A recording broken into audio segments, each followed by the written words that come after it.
Okay, guys, here we are for Fightcast episode 8, featuring none other than Lafayette's newest UFC fighter and Lafayette's first female UFC fighter, Crispy Carli Judice. And accompanying her today, we have the whole squad. If you saw, keeping up with the pictures and the videos and stuff from the Dana White Contender Series Fight Week, we'll introduce, this is a whole squad that was with us that week, made quite a fun trip and a unique trip, so we wanted to get the band back together for the first time since then. So starting from my left. Yeah, so I'm David. I am Carli's brother-in-law. I'm married to her sister. Been watching her grow this whole time, and it's been quite a ride, so once we get into it, it'll be pretty cool to see everyone's perspective on it. Walter Monso. I'm her boxing coach. Been with her for pretty much since she started a couple of months after. It's been an interesting time, and it's really cool to watch her grow. Yep, I'm Crispy Carli Judice, and yeah, that's all I got. Early. I'm Tyler Hill. It's one of our teammates from the get-go, and just been trying to contribute to the journey as much as possible, really. I feel like I'm in class again. Hi, my name is Fallon. I'm her sister, her best friend, of course. And I started this with her from the first one, kind of involuntarily.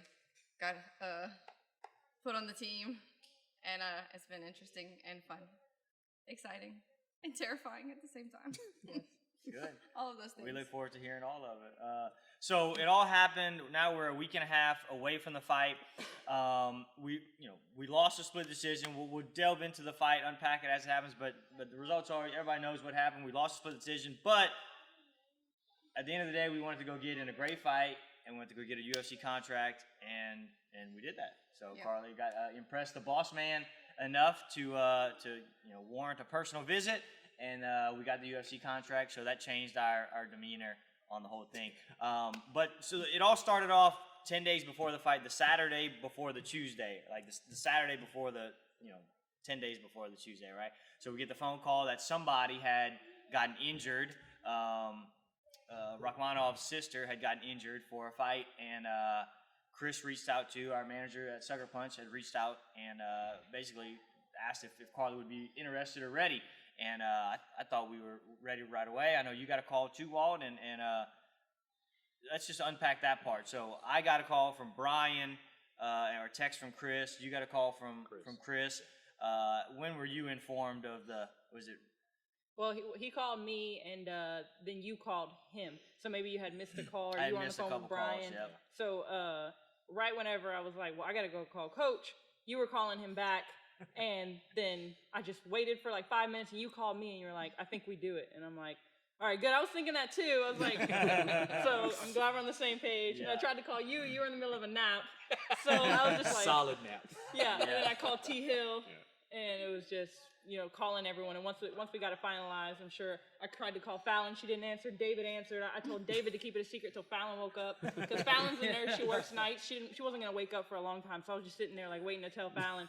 And then, I just started to call, my family and stuff from there. Are you going to be able to come? And I was like, yeah. Yep, I think so. Yeah. So we had, Carli's amateur record is 4-0, her pro record is 3-0, and we had wanted to potentially get on Contender Series this season anyway, but they kept telling me that, she really needs to get a fourth fight in, and so we were planning on fighting somewhere around this time anyway. And if we got that fourth fight, we were just about to sign for a fight in November, beginning of November anyway, right? So we were already in talks with things. And then normal Saturday afternoon just turns into boom. And, I always say when it happens, it's going to happen fast, right? And it's just best to be ready. And I had spored Carli, I think, twice that week or so within the week before. And I know we were kind of coming off of a little foot thing. And so I thought I got kicked enough that I was like, all right, I think she's good. And I also got stitches that Thursday. Oh, yeah. Because of you. Thursday before the Saturday. Yeah. I was sitting there like with stitches on my lip, like, let's take the fight. Yeah, exactly. How many, so we had just decided, like, okay, so we're not going to do any sparring for probably 2 weeks, and then it was like, hey, so how's that lip? We good? We all good? All right. Oh, yeah, I'm good.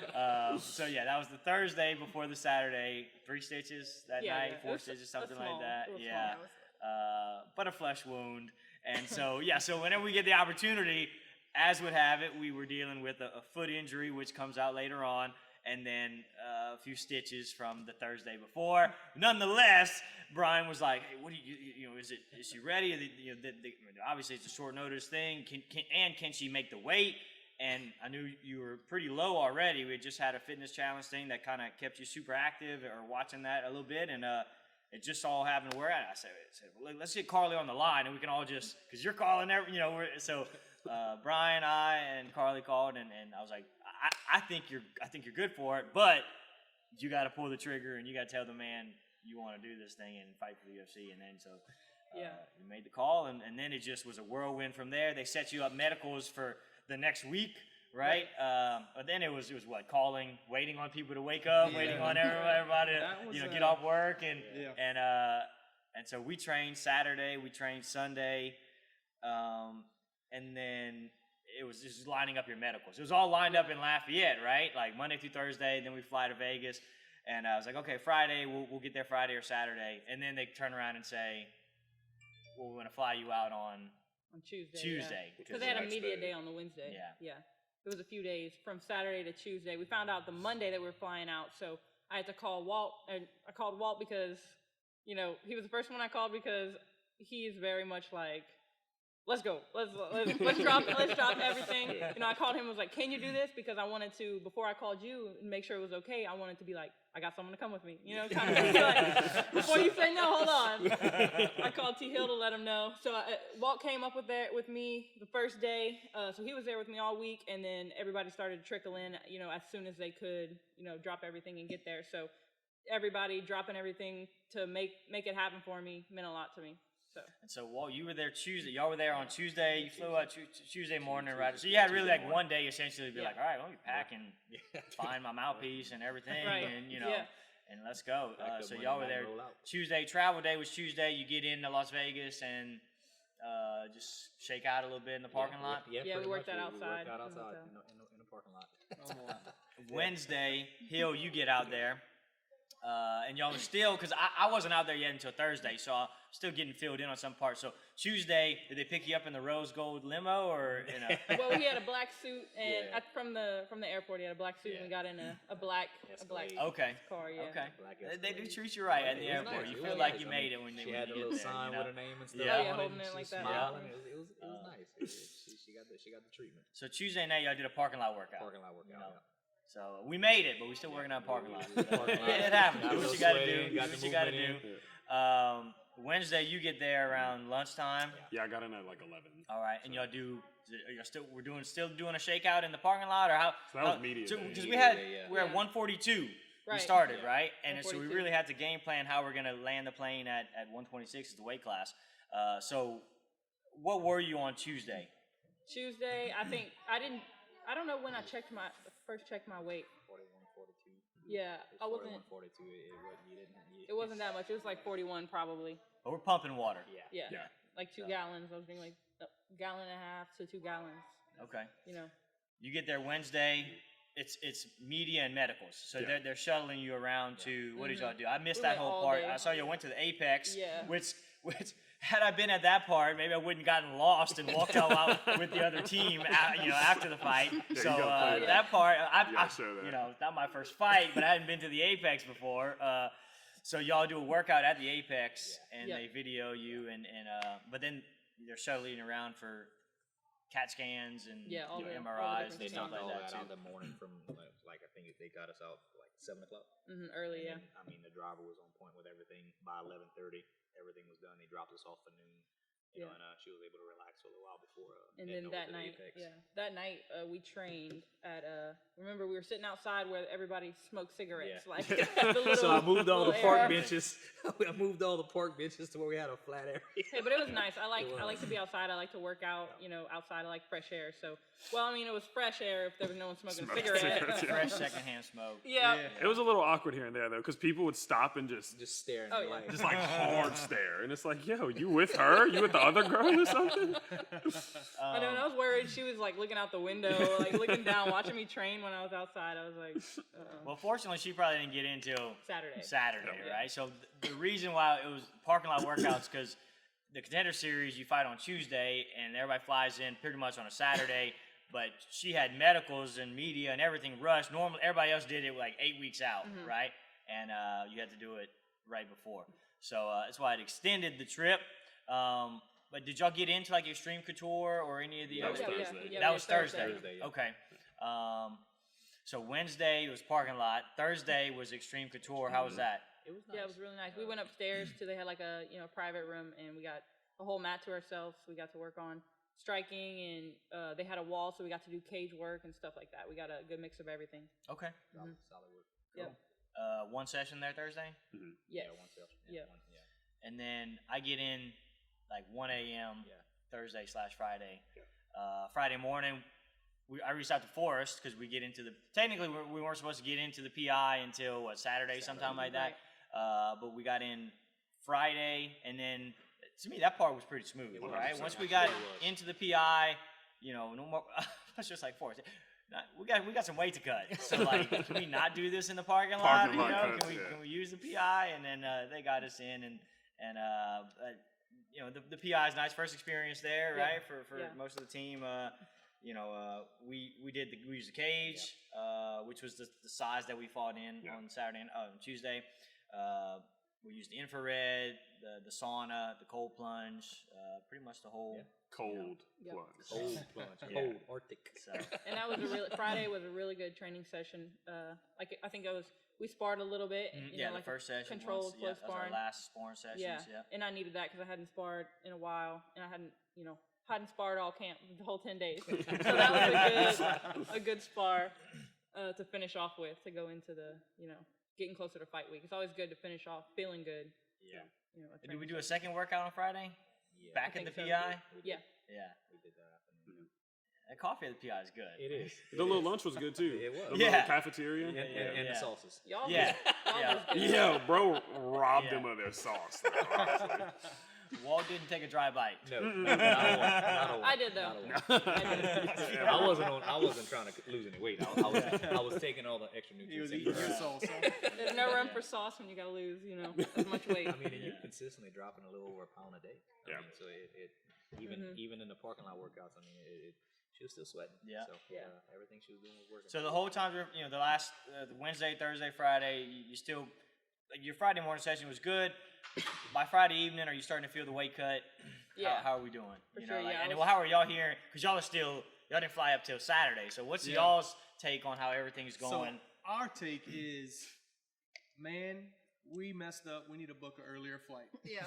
We were looking up flights, and I was like, all right, I'll sell some stock. Like, we'll do what we need to do. We're about to fly out here. We need to go get out there and get going, and trying to get up to speed with everybody, because it's really hard to stay up to speed with where she's at and what she's doing and what she needs from us when we get there over text messages, So we're trying to get FaceTime as much as we can with her to get our bearings on where she's at in the cut, to know what kind of support we need to bring to the table. So whenever we got up there Saturday, she was already in the throes of the cut, like starting to get into those deep places where it's just eggs and water, and that was cool to see, because we've seen her and helped her through every cut previously, but what I think was the coolest thing for me was there was just another level of like a mental fortitude and readiness. I think because of the short time span, the 10 days that she got, you really like kicked it into a different gear and was like, okay, I know what work is, but we about to double up, and I think what really carried you through was the mental fortitude, because like you were just dialed in, and that was cool to see, because you had some adversity to overcome, but it was almost like it wasn't there, because you were like, we're getting there. Yeah. We're getting to that weight. We're going to stay prepared, and we're going to get sharp. So whenever we did get there Saturday, we just showed up like, where are we at? What do we need to do? And I think for the first day, it was just being there. We were just catching our bearings and saying, man, those eggs look good, and trying to get her tricked into my believing egg bowl it. and avocado was fire. I don't care what you say. Yeah. No, before we got there, I was stressed out because I wanted to be there sooner. Yeah. Because you called me, and it was... I called him on the first night, freaking out because we couldn't find food with low sodium. I didn't have we didn't have a fridge in the room. We didn't have a microwave in the room. I was like, what am I gonna do? You know, Yeah. you were feeling it. I called them freaking out. I was like, Ice dang chest it, I from should have Whole just went. I Foods. should have figured out a way to get there. I was Yeah. like, go buy a crock pot. I was like, go buy a mini baby skillet and Yeah, cook you some eggs. I sent was me a like, text. do it. He was like, And then I "Oh, sent yeah." it to Walt, and I was like, this is the list. Go make her do what she's supposed So to if do. anybody watching hasn't figured it out, Carli likes to eat. Oh yeah. Oh, yeah. Oh So yeah. whenever you taking that food away from her, she's like, okay, how can I make this as good as possible while maintaining the diet? And we get creative. And look, it did- my bowl was good. I'd like you to admit it in front of all these people. It was Yeah. better than anything Yeah. you ever ate. Yeah. But I have to announce that one time we needed eggs. It was in Maryland. Y'all were there. Yeah. Fallon, I don't know. Fallon went by a microwave. We microwaved the eggs because I couldn't have salt, so we microwaved the eggs. I ate the eggs. She returned the microwave the next day. I remember. We didn't need it anymore. It didn't help though because there You was needed to eat. there was a donut shop in the hotel that we were in Vegas. So I wasn't fighting. So I was enjoying donuts, but every time I came up the elevator with donuts, she was was like this. standing He outside was like the this elevator. in the elevator. And not He just a went, few donuts. I'm talking Like a lot. A lot. I will a lot. say Mouthful. we ate some good. I mean, Oh, absolutely. we ate We some ate good some good meals, meals. you know. And the first time we sat down, like, you know, Carli had her 3 eggs and avocado or 2 eggs and avocado, and A lot she of was salt. in good spirits. She wasn't you know bumping us in the ribs or giving us dirty looks. I would say you carried the burden of it pretty well. You know, we didn't She wasn't feel too like angry. you know I didn't feel like I needed to order 2 eggs and avocado also. Right. you Right. know, so thanks for that. It was when I switched to no salt. It's like, okay, this is bad. Salt makes a world of difference. It's crazy. So we were in the Palace Station, is where they put you up at. I think the Fertitta brothers own that one, and so we could see the Strip, and it was a nice view from our room. It was solid. So let's go. We get to weigh-ins. We get down to weight like a professional. Really, I mean, I've been part of a lot of weight cuts, and I mean we had our things here and there, but we made the weight on 10 days notice like a professional, and like to your point, like it was just a confidence that like I'm gonna get there. It ain't gonna be great, but let's do it. Like just the whole trip long, you know, we weren't really concerned. We took the measures we needed to get there, but you know, Carli had took a already few decided. extra measures. Yes. Like Carli was not even gonna take a blueberry. No. And 'cause Right. like, no, I'm not eating that Right. blueberry. It's gonna maybe gain a Right. pound. It's like, Right. it's like, get that out my face. Yeah. That's that mental fortitude. So we get to weigh-ins. Tell me about weigh-ins and the face-offs and all that. You know. Yeah, I was trying to look. I felt terrible, so I was trying to look like as ready as I could. Because you don't want to go the first time your opponent sees you. You look like I was trying to let know, you. about to fall I was over. trying to get you to let me put on some makeup. yeah. She wanted to put I makeup was on like, me. put some on. No, because I thought the makeup was gonna make me Yes. miss weight. Like it is not going to add weight. I thought I was gonna like no, I'm not putting on chapstick. My lips were like crusting off. Everything was bad. But yeah, no, I didn't feel too great. But I mean, we made weight, and then once you never know, like, 'cause scales are sketchy. So we checked my weight on the scale, but I was nervous all the way until you get on that official scale, and they're like, okay, you made weight. Once you get off, it's like. I texted Fallon before I went. I was like, "Can you please have my water ready?" I don't even know if I said please. Just have my I mean, my you were a Pedialyte little ready. grumpy that day, but it was all right. Yeah. You had a pass because you were starving. Yeah, but the Well, what did you see when you squared up with Ernesta?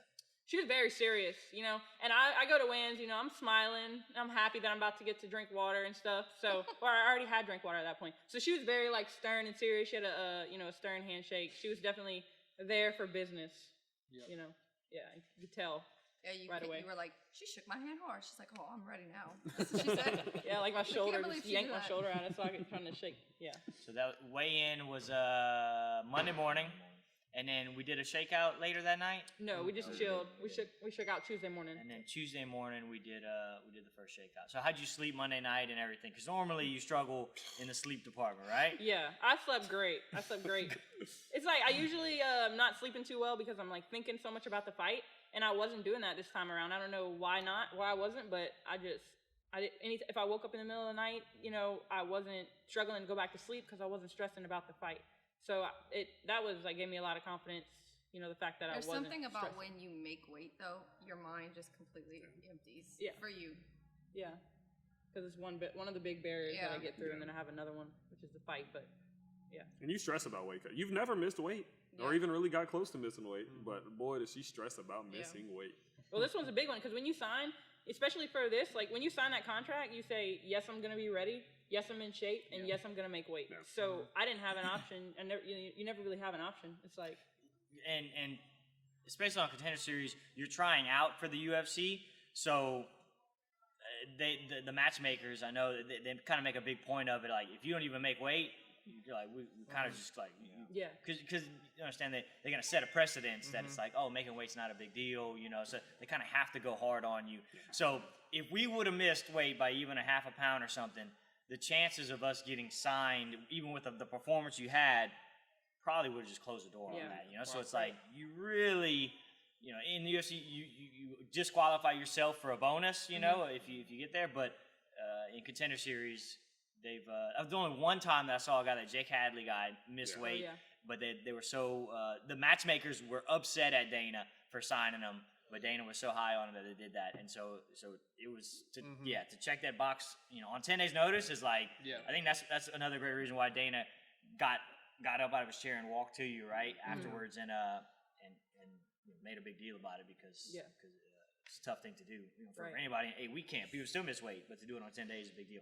So let's fast forward to the fight itself. How confident were you going into? We're fighting Ernesta Caracata, something like that. Something like that, yeah. We fought her. I don't really remember, but just like, how are you feeling the day of and everything before? Was it a normal fight day, or was it like bigger than, we tried to not make it as big as as it is, right? But or as it turned out to be, in fact. But what are you feeling?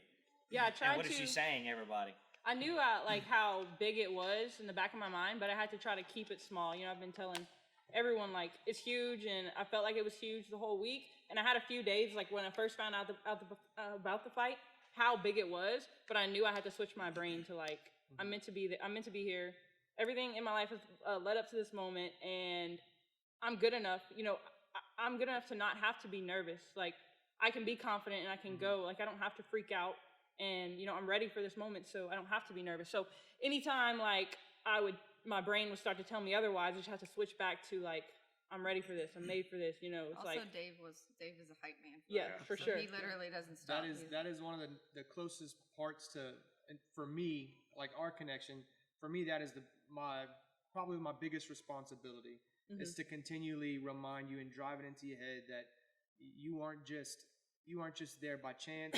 It's because of hard work, dedication, and I've always told you since Jump Street that it's earned, never given, and that's just something that's carried you through. That I believe is part of that mental toughness, but also my responsibility to you as your support system, just to continually remind you whenever you're in the throes of a cut, because they suck. And I don't think only people who are in the fight game can understand what a cut does to people. I mean, I've never done it. I'm looking at people who have, and it's like, I don't even fully understand what they're going through in those moments of just deep dehydration and just completely depleted of everything they need. So, my only job in that is to make you forget about it, and just reassurance. And you did a good job of not letting that pressure get to you, because you had like people rallying, like Facebook. If any of us went on Facebook, it was just Carli, right? But you did a good job of using it, because I'm sure you felt it. I felt it to some degree in much smaller levels. Like, it gets to you when everyone wants you to win. It's like, yo, I don't want to let all these people down. Yeah. But you saw it, but you didn't like let it weigh on you too much. You were like, oh, that's cool, great. On to the next, So I think that's really important too, not letting it get too big. Yeah, for sure. I tried to, I definitely had my moment. It was before we started warming up in the back, y'all could probably see it. I was getting so nervous. When I feel like I couldn't even talk, my ears were getting red. They do that when I get nervous.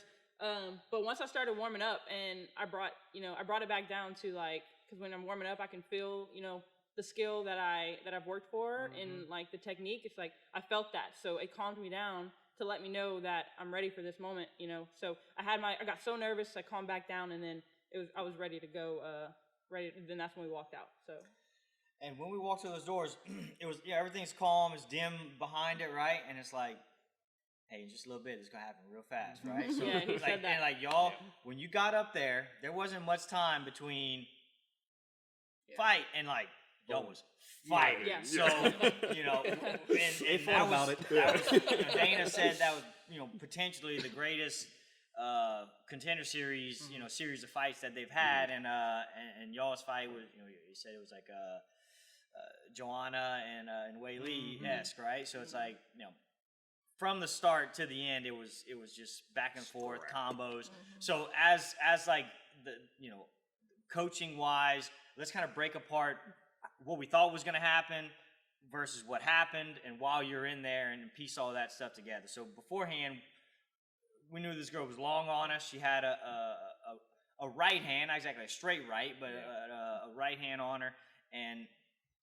not crazy power, and probably wanted to keep it on the feet versus standing, right? Yeah. And adding anything we saw that was different than what we scouted.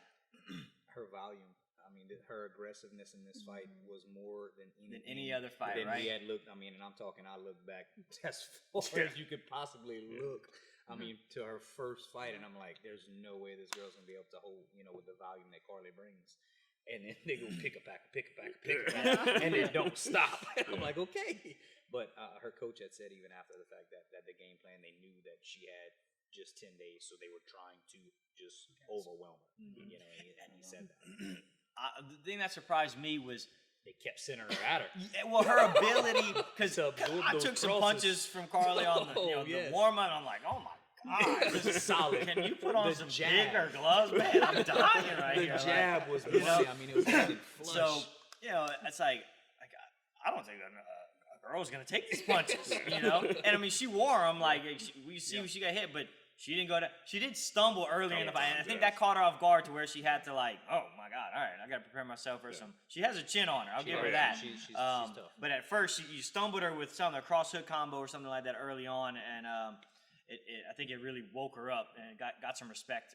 But then she still came and walked, So kudos to her, Absolutely. her chin and her volume and her ability to take it and give it. So I think she shot on you one time at the end of the round. Yeah. What surprised me was her takedown defense. I think that was greatly improved.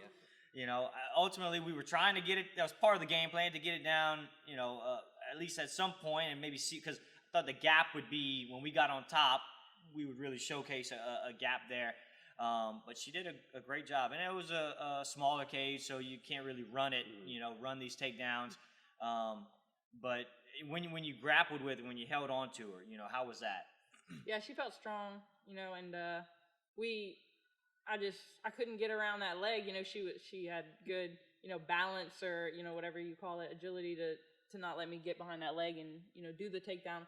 I should have tried more. I only tried one takedown as opposed to all the ones we were actually working. So I should have executed better, maybe changed some stuff together to get her off guard. But yeah, she had a strong base, and she was not letting me get her down. So what surprised you? With the fight, yeah, definitely her pace. Her pace, her volume, and the fact she would not stop coming forward. Because I've faced some good girls, in my amateur career and stuff, but nobody that's ever kept walking towards me when I hit them. So that's different. That's totally different. That's the first time I've ever experienced that. So. Yeah, I think the biggest thing was just the volume side of things, like everyone else has said, and not in a mean way, right? But there had been some fights where me and Walt would try to watch it, and we would kind of just boring. Both kind of doze off a bit, and then we would realize that the fight had gone by. And so I knew she had been getting ready for the fight for a while, so I knew she would have the cardio, but I didn't think that she was going to go and not stop at all. I thought there'd be some times y'all will probably clinch and maybe we work some knees and kind of cool down a bit, but y'all just had it on y'all mind, no. We're just going to go until someone don't go anymore. And so I'd say that was good. I think what honestly surprised me the most was Carli's elbows. I know Ernesto was surprising, that's but a great point. To be fair, Carli doesn't really throw elbows in training as much as she did there, but we had a Sanchez seminar a week before her fight, and I guess you took that to heart. But I would say overall from Ernesto's standpoint, just the volume and just she was determined. She got hit with hard body kicks, hard shots. The fact that she kept going. walking, you lined up that rear knee. We really wanted. I mean, Carli's got a great southpaw, got a great left leg, body kick, high kick. But everybody find out she got a little foot injury that we've been dealing with, and so as a southpaw, one of your prized possessions, the rear hand and the rear leg, it was serious enough that if we kicked it wrong or hit something incorrectly, it could potentially stop the fight on us and just be like, well, that sucked. Like Yeah. it was that bad. And so it was, we did tape it up and wrap it. But we didn't have any issues with it fight week, so, and you threw it a lot, so did you have any issues with the left leg? We threw it at the end of combos, not as like leading into kicking, but like, were you thinking about it? Would you have thrown it more if you had full confidence in the foot? I think so. I think like without even realizing it, I was babying it. But also to a certain extent, I think I was saving energy without thinking about it too, like by not throwing kicks. Because I throw a lot of kicks, and I threw, because I went back and watched it. The first round I threw about just about as much kicks as I wanted to, and the second round I threw at the beginning of the second round I was throwing kicks. So I think the end of the second round and the third round, I just I was using my energy for like elbows and knees, stuff that doesn't take as much, I guess. But I didn't even realize that until I went back and watched it. Then it made sense. We didn't throw any. We didn't want to throw any low inside kicks for fear of her checking and or hitting on the knee and injuring the foot and stuff like that. But question coming to you. Being the fight was gritty. When you get tired while training or in a fight, what helps you to keep pushing through it? This is a question from somebody online. Where do you go within yourself for the strength or level-headedness, focused mindedness while in the octagon to keep it going? Well, for especially for this fight, most of my fights, I feel like I'm in shape for. Like I have never got as tired as I did, on the Contender Series, because I'm prepared. Like I'm more prepared. I make sure that I'm in shape because I hate to feel tired in a fight, because it's scary when your legs go numb and you can't feel your legs and you need them, and you're in a cage and someone's trying to hit you. You need energy. So it was totally a different feeling than I've ever had before. I'm always I feel like I'm always in shape. So this time around, I was a little more tired than I've ever been, so it kind of freaked me out. But I knew that it's the biggest opportunity of my life. Every fighter's dream is to be where I was, and your body's a machine. And same thing with cutting weight. It's like if I told my body that I was going to get through the weight cut and I was going to make weight, I did it. So the same thing about the last 1.5 rounds that I was a little tired for. If I told my body like I was going to finish and my body was going to get me there no matter what, as long as I just kept that 1 second in front of me, just keep doing what I'm doing, and I was going to get to the end of the fight, no matter what. So it's kind of where my head was at. It makes me think of what Dana White said. He's like, it's you can teach technique and all those skills can be learned, but what can't be learned is that dog. Whenever he said that, I was like, that just perfectly describes what I see in Carli. Every time it gets gritty, every time it gets nasty in there, it's like that dog comes out and it's like, well, you can keep coming, I'm coming too. We're going to just do this thing. And the thing about it is sometimes what I've noticed is when guys take fights on, or girls take fights on short notice, they kind of have that as like a built-in excuse a bit. Like, they'll kind of quit in there a little bit, because they're like, well, I can say, I got tired because of this, or my foot this or whatever. But Carli had none of that on her mind. She was like, I don't care about the cut. I don't care about the camp. I don't care about the foot. Like, we gonna get at it for 3 rounds. And that was what's kind of funny to me. Like, obviously I was nervous, but watching it, watching that first round, I'm thinking, we got 10 days. Maybe Carli will kind of chill it the first round. Nope. And Carli's like, no, we just gonna see what happens for 3 rounds. And I was like, hey, that's a Carli fight for you. It's gonna be like that every single time. So the Apex is kind of is a private. I've actually never been in it other than when we were with y'all. So how was it from y'all's point of view? There's a little stadium, like. It was dark. Yes, it so was. when I walked, I lost. thought I did I was shaking hands with the coaches, and then y'all had walked out, and we got to the door at the same time, and I said, oh, y'all go first to Ernesta's team, and I get down there, and all of a sudden there ain't no lights down there, and I look, I was like dark, my eyes are adjusting, like I don't know where. You were walking with the other team. Can I get somebody with a sign? Coach switched teams. That's It's right. good. Top fighter lost. I just took a left. So I took a left, and then there's a camera there in front of me. Ernesta comes around the corner and I'm like, oh no, I know. I'm not.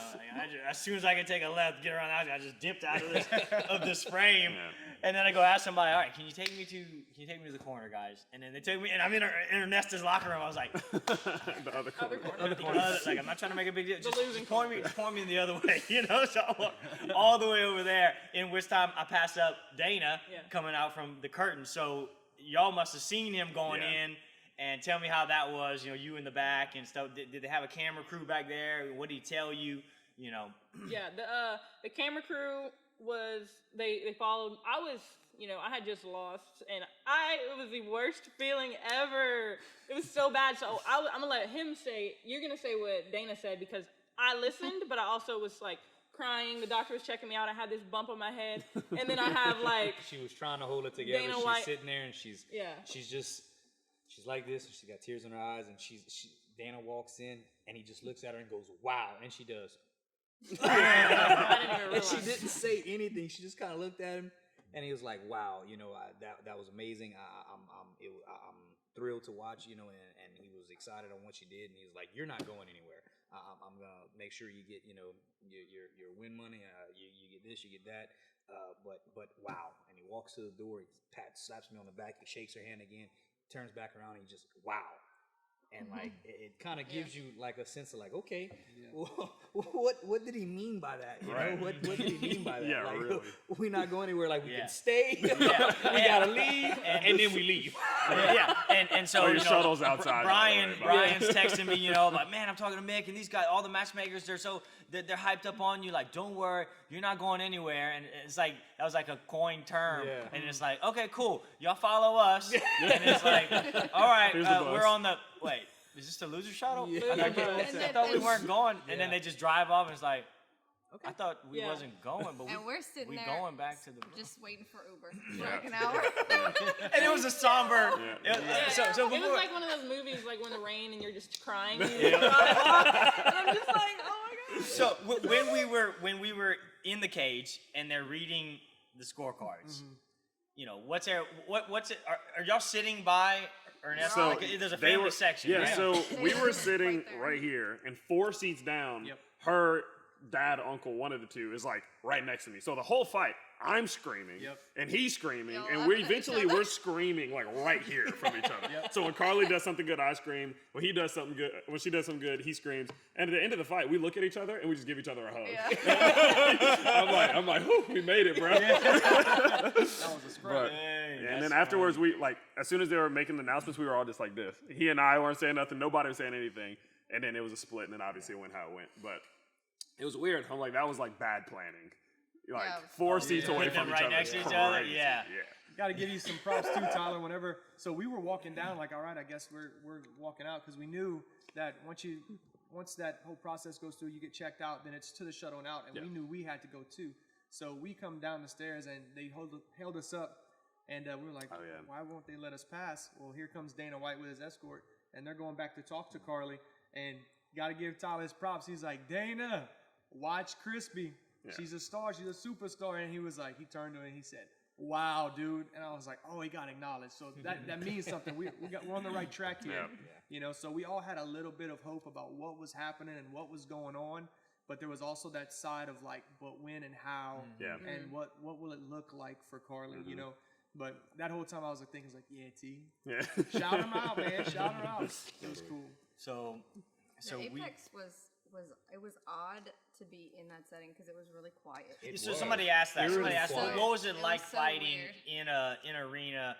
From you being in there, was it any different not having a crowd? And you guys, was it any different being able to be like, hey, Well, David Carli, told- you can David actually told me hear to me be now? We didn't have to quiet. be as loud. I love That was the thing. Yeah. Like, hey. I was told in me the to crowd finish. losing it. I heard Tyler in there say some stuff. We had our pre-fight Uber meeting, Yeah. and we're like, I guess we gotta like dial it back and like, because I guess it's gonna be like a more chill I really tried. environment. That went out the window. Oh, yeah, quick. As soon as they said fight, Fallon's on her feet, and they had a boom mic at our legs and 2 I cameras stood on up and there us. was a mic between my legs, and I'm like, I had to keep tapping her. I was like, Fallon, you're in that person's ear right here. She was just going for it. We're just so trying. for I that was we were trying just to be committed. quiet. What was it like Why? fighting in there? You can't. I can't. Yeah, it was Not a possible. weird experience though, because usually there's such a buzz Yeah. whenever you go into a full promotion that you kind of just like are responding to the hype of the environment, you know. And this is very much focused on the fighter and their execution.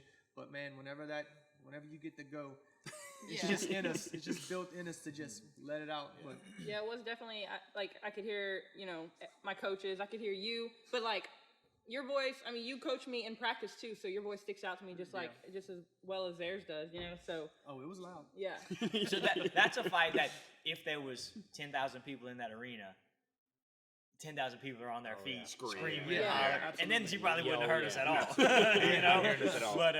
but yeah, so it's interesting for one to go down in a place that like at the time it's a good fight, but we just in there. I'm just calling stuff that's like what I see, and it's like we're doing the best we can. It's moving so fast that like 1 second you about to say something. Well, it don't apply right now. We're gonna, you know, keep working on the fly, girl. Many Keep doing your times thing. you go to say you know? something and stop mid-sentence.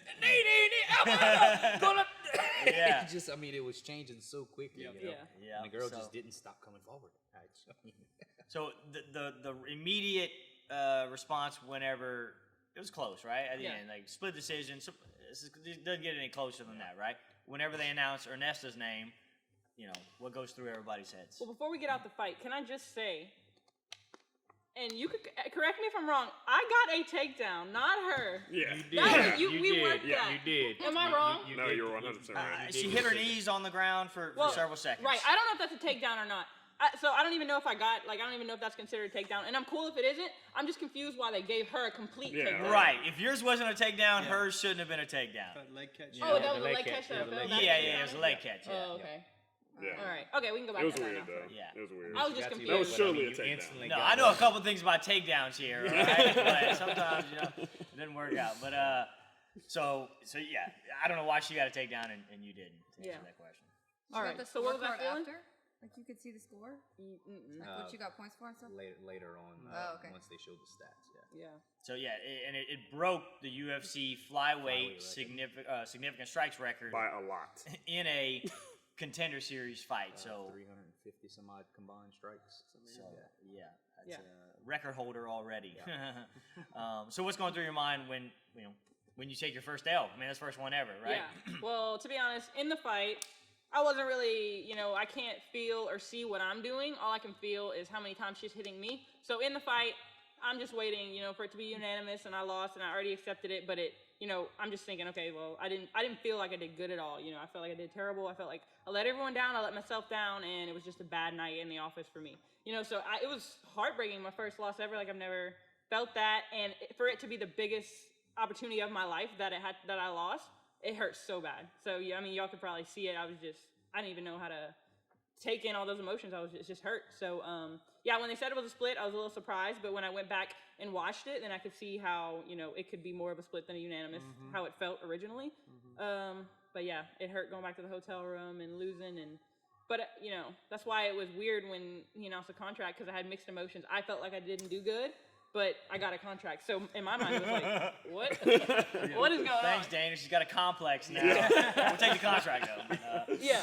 Yeah, that was a crazy moment in the hotel room, for sure. We had a somber drive home. It's not we were all doing the normal, a couple pats on the back, just being honest. You did great, and it was as close as it comes, and we can't argue it. It was good, Sometimes you win those, sometimes it goes your way. Coin flip, What was y'all's Uber ride like? It was quiet, but I had our family texting us, and everybody was asking me questions. I was like, yo, I don't know. I have no idea what's going on Our right now. Uber driver took every back road. Man. He popped, the map would say This is, like, 15 awful. minutes, turn left, and he would go straight, and it would say 20 minutes. And we're like, I'm getting mad in the front yeah. seat. So it took us 45 minutes to get back. Yeah, on a it 15-minute was drive. a good 20 minutes that we were in the hotel room, and we'd already been in silence for 30 minutes, and it's like we get back to the hotel room, and it's like, all right, well, I was spiraling a little let bit. I was like, what am I going we to just say? said, we gonna let you work through this. There ain't much else we gonna do. I'm working not through it, too. disappointed in you at all. I'm just like sitting down, trying to replay it back too. And then y'all get back, and I guess probably David redo and the Tyler, same thing that David we and did. Tyler start doing their thing, and I'm like, okay, baby, let's put some ice on your eye. Yeah. So then I start to pull up the fights afterward. I saw the next fight was pretty good. The heavyweight fight was apparently pretty boring. The last fight, I pulled up the last fight in time to watch the knockout. I kind of go over, see what y'all are up to, and it's just, kind of somber still. And I start to pull it up as they're doing the post-fight press conference, and Dana starts talking about the first fight, and he starts talking about the second fight, and he immediately jumps to, it was so great, there were no losers, and we're going to give Carli and Ernesta contracts. Yeah. And it was like the thunder clouds in the skies just cleared, and we could have a good, a celebratory moment. Yeah. And it was just, it's just pins and needles for, an hour there. Because we're on the losing shuttle. It's like, don't go anywhere. You're not going anywhere. Don't worry. It's like, feels like I'm on the losing. You have a different shuttle than the losing Is shuttle. there a medium shuttle right Yeah, now? they're like in between.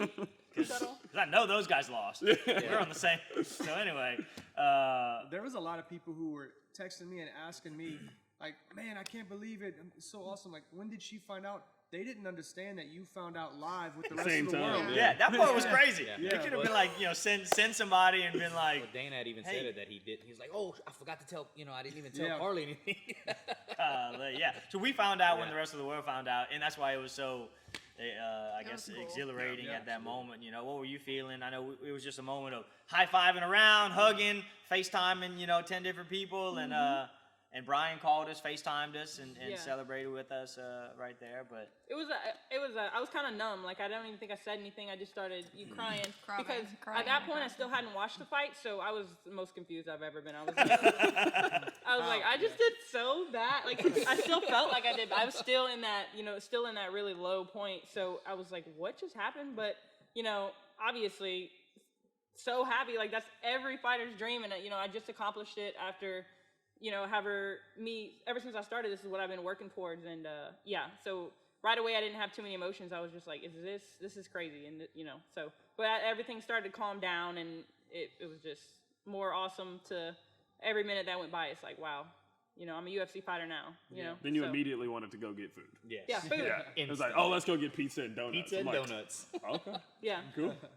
Oh, it's, Yeah. it's worth mentioning too. I wanted to make sure I said this just so people can like kind of know you on a deeper level as far as like fan base and stuff, because that's absolutely coming.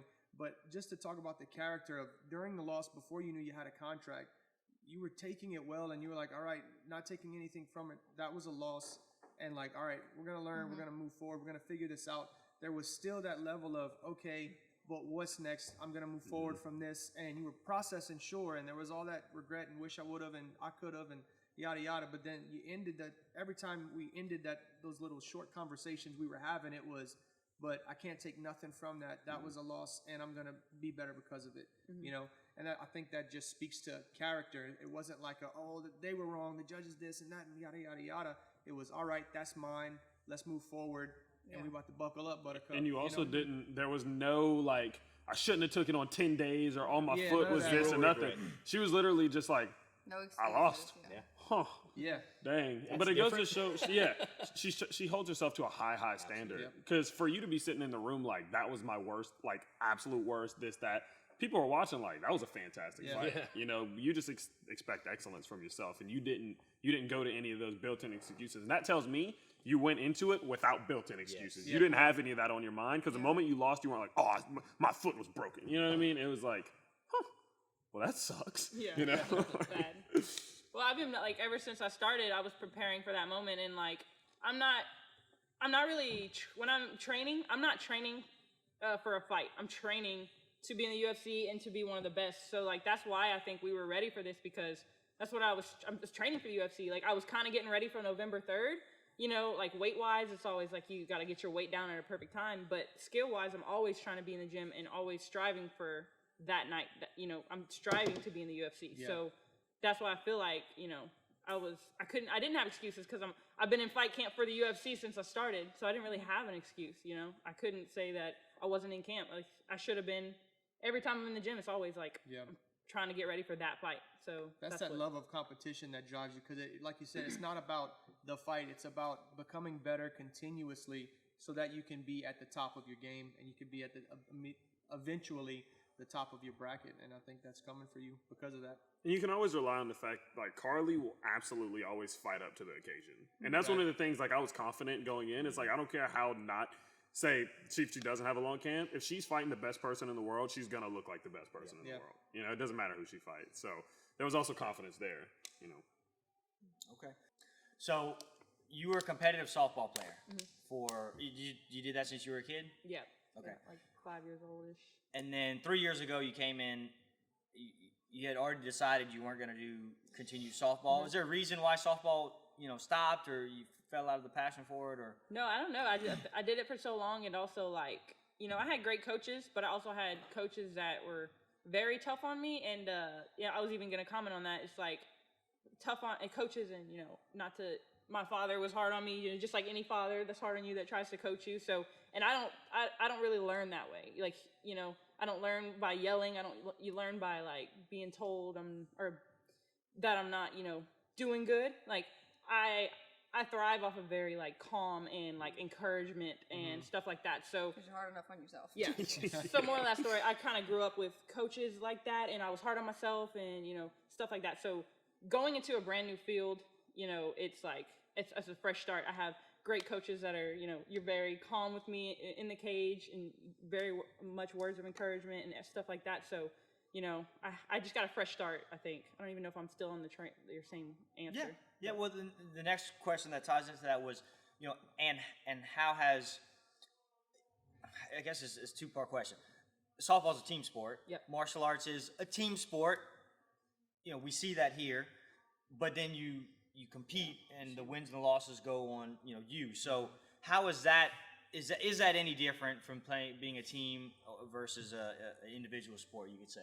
Yeah, I think it's so different, because like you can work as hard as you want or as hard as you don't want to go into a softball game, but you'll still lose that game if the other people aren't, working hard. So in fighting, it's like when you get in that cage, your teammates are helping you, your coaches are helping you, but it's like, it's up to you to go to practice. It's up to you to eat right, do all these things. And it's like you're counting on yourself. When you're playing team sports, you're counting on other people and also yourself.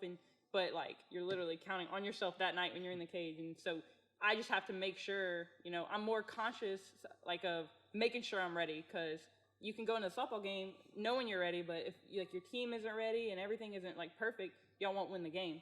But if you make sure everything is right, if I make sure I do everything right, I can be proud of myself at the end of the day and know that I prepared and stuff like that. So I love team sports. I grew up in them, but I love this also, because I'm accountable for every single thing that I do. So That's well said. And so how has martial arts over the last 3 years changed your life, or the way that you see things and everything? I think it's changed my life so much. I'm learning how to work hard, because I used to think I worked hard when I played softball.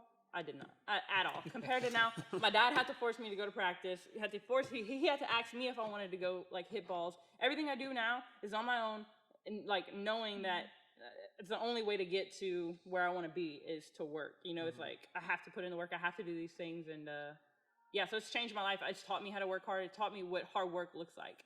So yeah, that's about it. Yeah, that's just more inputs, more outputs. More inputs of you makes us want to work more harder. I was just and then- thinking that. 100%. It's just force multipliers, and then it's like knowing that y'all know how much work she puts in, and y'all know how much. It's like we're all like whatever it takes. So that's the individual, but the team aspect. So it's kind of like the yin and the yang is of martial arts. I think it's a little bit of both. And it kind of set a standard too, because being someone that helps out with our team a lot, as soon as you got the call, I just noticed that next Tuesday for sparring, and way more people were in the gym, because I think you kind of made people realize you got to, if you work 3 years is crazy. You know what I mean? 3 years from nothing to where you're at is crazy. And so I think when people realize if I just put in the work, I can get there. And I think it kind of set a standard, and that's the reason why times like last night and stuff, why you see people really start thriving from our gym. So a lot of that goes to you too. Yeah, it's wild how that translates even outside of the gym, because we have the perspective from outside of what y'all do here day in and day out. Just your life lived because of what you do here translates to our girls, because you're nanny to one of our girls, and all they do is talk about you and how proud they are and all other stuff, and then it inspires them to do hard stuff too. So it's like They know it's possible it's now. literally like firsthand account of what hard work does, not only for people in the gym, but how this discipline translates into life. And I think a lot of people miss that thing. And this isn't just fighting. This isn't just sports. This is like a lifestyle that y'all have chosen that really transcends fighting. You know, this is just where the roots are dug, and then everything outside of that creates a life that y'all are in pursuit of, and it's for the sake of being known as the best of what you do. And I think y'all are accomplishing it and inspiring others along the way. Well, especially little kids, because the night after, a couple nights after we got back and we were all here, I mean, like, you had all these little kids looking at you like, It was awesome. Yeah. you know, like, I want to be like you. And it's just, like we tell our kids, you can do anything that you want as long as you put in the work. And they're able to see that through what you do, you know? That's And cool. so, Yeah, they say it can, it takes 10 years to become an overnight success, right? In your case, around 3, because we would call that a big success when the boss gets out of his chair, walks across the room, and has a private conversation and signs you that night, and so what was the support like from back home? I think a lot of people watch the fight. I got a lot of messages from a lot of different people, and you have a lot of support system. I know the Daily Iberian, right? Has been following you since your very first fight. And so, what's been new on the media side that now people were like, oh, daggone, we saw for ourselves that this girl clearly put in a lot of work. People post, and it's like everybody saw over 15 minutes the amount of work that you put in. So what's it like now that people know? Yeah, it's awesome. Like all the, Daily Iberian, KTT, KLFY, everyone that's, kind of wanting to spread my story around, Acadiana, Louisiana, and stuff like that. So it's awesome, and I appreciate it. And I love, all the support, my family, my friends, everyone, people I used to play softball with, people I used to go to school with, like, the support means a lot, and I try to get back to everyone as much as I can, It was a lot on fight week, so I was a little behind, but I try to go and tell everyone thank you, because it really does, to y'all it might seem like, just one text, but to me it means a lot, and it shows that, I have people counting on me. It pushes me to, like, keep working, because I don't want to let anyone down. I don't want to let, like, myself down, so making sure that I'm still working, but yeah, all the support means a lot, and it really, it's definitely different, interviews, I've not really wanted to talk too much, or show my face a lot. I'm the one that ducks in the grocery stores and stuff when I see people I know. I used to, not anymore. Yeah, crop that out. But yeah, no. So that's all I got. Okay. Had a question. This one, it's Bully Prevention Awareness Month in October. So someone asked, were you bullied when you were a kid, or coming on up, and do you have anything to say? How did that make you feel, or what would you have to say? If somebody asked, were you bullied when you were coming up? Yeah, I was bullied a little bit, when I was coming up, because I was always like the little tomboy in the school playing sports, as opposed to all the other girls, like what their nails did and stuff. So yeah, I mean, it didn't feel great growing up. A little kid, it hurts to get picked on, So where are we going with that? Well. Do you have anything to say, that... Wait, hold on, we gotta talk about Starts crying and everything. Wait, Pass me a tissue real quick. We're not live. Exactly, for good reason. Yeah. Okay. You Let felt me the recompose. whoa. Sorry. We gotta talk. Wait, so why feel does that attacked. matter? You're attacked. She's like, yeah, so like, I don't know where we're going with this. Now that I'm crying inside. Oh, man. That was my Don't feelings. change hurt. who you are. Stay true to yourself. Yeah. Don't So- let bully shame. Yeah. Do you have any words to somebody that maybe they're in similar shoes when they were younger, and they're watching you go from kid to softball player to all of a sudden martial artist to novice martial artist to professional to all of a sudden we're in the UFC, Right. and now everybody's maybe somebody picking on you. Now they're all asking for pictures and autographs and stuff like that. So can you say anything towards some people that maybe just haven't found their gifting? I'd say you've pretty close. You found your gifting. So Yeah, I mean, definitely, I got picked on as a little kid, but like, I always tried to, and still to this day, try to stay true to who I am, be a good person, be a good friend, be a good sibling, daughter, everything. Be the best I can be because, I feel like at the end of the day, that's all that matters. As long as you're being a good person and doing the right things and working hard, you'll get to where you want to be in life. And nobody else's opinion of you matters as long as you are staying true to who you are and being a good person. So. Okay, good. I think we'll start to wrap it up shortly. I know you have a lot of great sponsors that have been with you since the beginning. If you want to shout some of those out, and then we'll kind of take some last minute. Like I do want to hear anything that I might have missed. Like I said, I'm still repacking everything together. So from you guys, like anything we might have missed on Fight Week, or what was the most fun part of Fight Week? But we'll just thanks to sponsors, and then we'll go some ad libs from there. Yeah, I have a bunch of sponsors.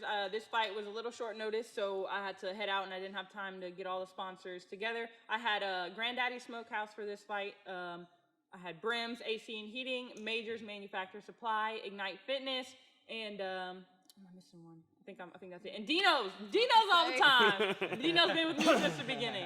Yeah. So sorry, I knew I had to write that down. All good. All right, and during the week they can catch you serving up some scones at. Yes, I'm serving up muffins, scones, crispy sandwiches at Great Harvest Bread. So come by. Yeah, you got a new sandwich named after you. Sandwich. Yep. Got some jalapenos in that. I don't know. I don't like spicy. I made it up, and I don't like spicy, so it's not funny. Okay, so as we wrap it up, let's start. Fallon, how was this any different from any other fight week, if any? What was your I've been part of a lot of fight weeks, and this was something about it. So I want everybody to be here. Was everybody's influential in their own way towards Carli's journey. Energy. So It had a different energy. it had a different energy all week, right? Something about it, It was So different. It was like, if you okay. guys could give some nuggets, or Walt, you can start if you want. What was different about it, or what was the most fun part about it? The weather was good in Vegas. That always helps, versus I don't know what Maryland was like, but the parking lot workouts are one thing, but the PI is one Very thing. cold. So so whoever wants to start, what was the best part about this trip, and why was it so? Why was it such? I had to mentally just pretend like it was every other fight, because otherwise I think I would have kind of been too nervous, and she would have knew I was nervous too much, and then it would have not been good. So, but I mean, like, we just did the same thing we do at every fight, take it seriously, and we go get our fingernails did. We did do that in Vegas. That was a different experience. And we have little routines and little rituals that we are very, very serious about, and we do not break them. And for the love of God, don't go and split a pole. No. Carli will literally make you and take you go Grab around. you and redirect We you. have like superstitions, and I mean, that was fun. I think the hardest part was that our day of the fight, it was different, and that was the like, cameras and stuff. yeah, that was a little different because we normally have a woosah prayer moment, and we kind of let all of our nerves out or whatever, and I feel like that's a big deal. And Somebody did ask what kind of fight week or fight day traditions you have. What do y'all do the nails? 2 days before we go get our nails done, and on the day, usually I'll go with her to shake out and take all kind of videos, and then we'll sit. And then normally I would braid her hair. I was very happy somebody else did it, because it definitely would not have been able to do it that well. Yeah. But normally while we braiding hair, we just listen to worship music and just kind of let all of the junk out, and then it just, for whatever reason, it releases all the nerves, and she goes in, and she's nervous obviously, but it's like a piece that she walks in, kind of. And the pre-walkout prayer and mirror pick. Mirror pick. Yeah. Ever since I started as an amateur, I think I have all of them. We might have missed one or two of them in my amateur career. We've never missed one. Well, It's we get a always mirror been- picture with But anybody that's in the it's room. always been just one or two people sometimes. So that's different. One time we had 13 people. A In, lot of people. Yeah. One little nugget that we forgot, which was funny that we should not absolutely not do again, was this was before I got there. This was on Wednesday, where Carli has to fill out her medical stuff about how you feeling, how you doing, and Carli decides, and you know how it's they got all the symptoms you could think of, and Carli sees the box. It's headaches and dizziness. And decides That box looks really good. Yeah. when I stand up, I do get dizzy. Yeah.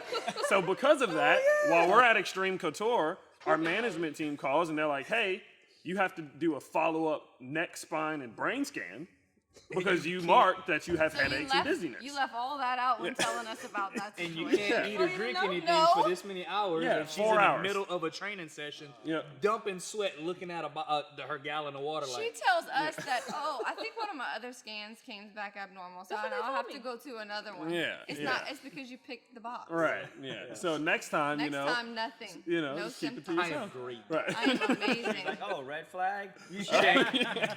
That's weight Yeah. cut brain. That's what that is. Sometimes so many things just go over my head. When you're hungry, so That is you get a good. pass. Yeah, we had a good time joking on fight week with that one. It was. So, yeah. Anything else, guys? Oh man, for me it was just kind of seeing more of what y'all do during the whole, I guess, 3 days leading up. Getting to see her roll, getting to see her progress is just wild. Because usually I see a little bit of it, but predominantly I'm with her for weight cut, and then she goes and does her thing. But we were actually, because of the shakeouts and all the sparring and the glove work and jiu-jitsu, that was all done in the hotel. So we just go downstairs and the mats are right there waiting for us. So for me, just kind of fanboying, whenever I get to sit there and watch her do work depleted and look as sharp as she does, I'm like, man, this is another kind of animal. You know, absolutely. It was awesome. That was probably my favorite part, was getting to see. What I remember was whenever you lived with us for a while, and she's in the rain whenever it's cold. She's got the weighted vest on, running in the freezing cold. I'm like, man, she's getting after it. And seeing her shadow box all the time, but I've never seen her put it together in a preparation scenario, like whenever y'all were rolling and she was moving and twisting on the ground. I was like, man, this is another kind of animal. This is the real deal. And that's whenever it clicked for me of like, this is okay. She doesn't just carry a title of pro.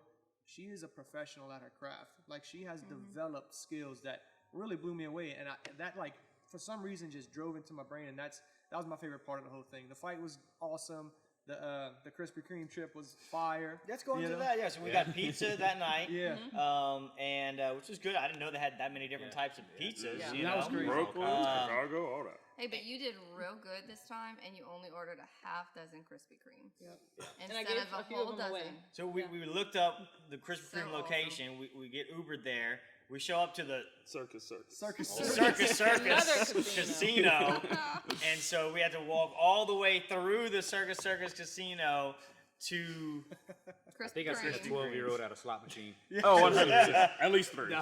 yeah, no doubt about it. 3-year-old. I'd never been to Circus, so I was just looking around. checking Probably it won't out. go back, but, you Yeah, know, we- unless it's for Krispy Kreme. We've foregone all the slot machines, the poker tables. We went all the way to the back for the Krispy Kreme. And so, what's the backstory behind that? I mean, I grew up in a cake shop. You know, I think we lived right behind it.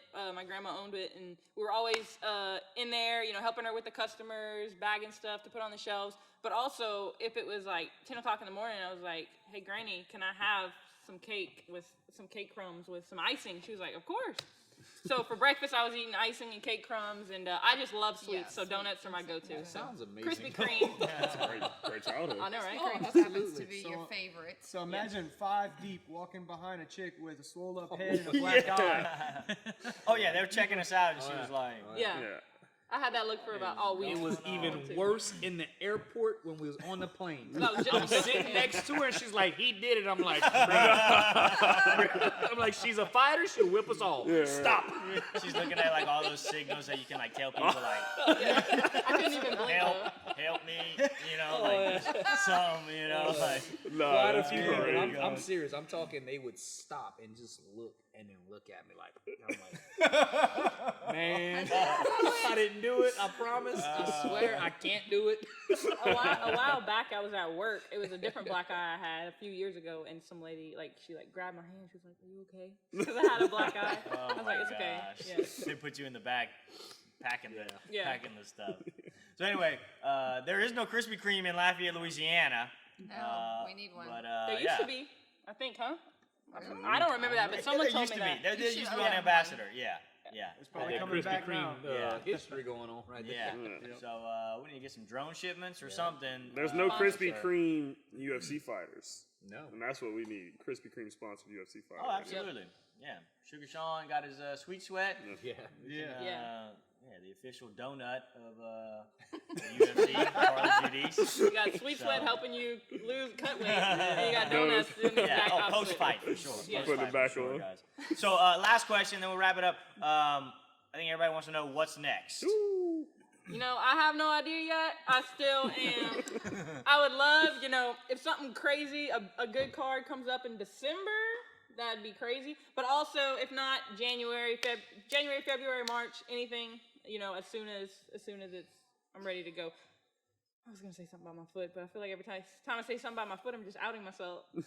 We need that Ernesta Yeah. rematch one day. One day we'll get One that. day. Yeah, Oh, one day yeah. we'll get that. Full rematch. camp. Maybe to see not what happens. next, but somewhere Later. down the line, Yeah. Later. we'll get that Ernesta rematch on a full camp. And they were nice. They were nice people, 100%. like Me and her dad are like buddies Yeah. now. Same Yeah. thing with the coach. He sent me a voice message Yeah, he's directly cool. after.